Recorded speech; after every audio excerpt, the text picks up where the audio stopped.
Seitz here, PGA teaching professional at Red Tail Golf Center and creator of Mobilitas Golf. I wanted to continue our conversation about on-course mobility. In our last video, we tackled a little bit of the lower body. We worked on our hip flexors and our calves, and I showed you some things that you can do out on the golf course when you need to kill some time to help loosen those up. If you haven't seen the video yet, go ahead and check it out and then come on back to this one. In this episode, I want to work a little bit more with the upper body, some of the shoulders and the pectorals, a lot of stuff that's very important when we're out on the golf course so that we can make a nice full turn and have good impact with our swing. So we're still going to use the golf cart. That's a little bit of our focus throughout this series of on-course mobility. You'll see stuff that we can do with the golf cart, and then maybe some stuff you can do not with the golf cart if you are carrying your bag and things of that nature. But for right now, we're going to use the golf cart for shoulder mobility. The first thing that we're going to do, and I see this all the time, is people will either grab the windshield or the roof and put themselves into a position similar to this. And I'll just use right here as an example, where I can come on down, putting my hands into a good, or my shoulders into a good position. The narrower that my hands are, the more effective the stretch is going to be. But if you're missing range of motion, go ahead and start a little bit wider.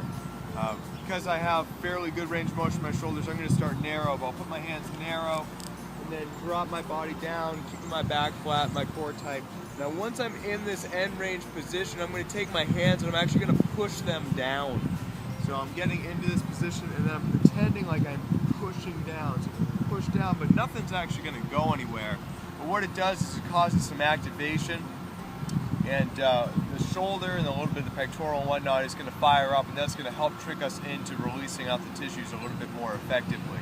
So if we were to just hang out in that position, maybe nothing happens, but if we hang out in that position and then contract by pushing downward, good things are going to happen.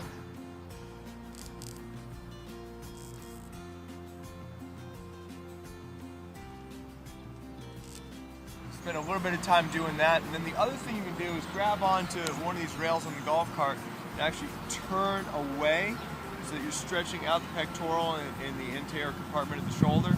And then again, once you're in this position, I want you to push. So I'm winding myself up and then I'm pushing away. And by doing that, the anterior compartment is going to fire up and again, trick those tissues into releasing.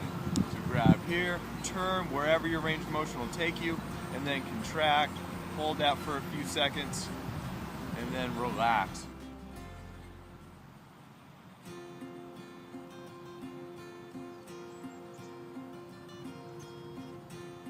You want to take that one step further if your shoulder range of motion will allow it. So we can turn into this position and then also drop, turn, drop, kind of play around with these corners and see where exactly you're tight. Find a spot, contract on it, and play around. The more corners that you tackle and then contract in each of them, the more effective it's going to be.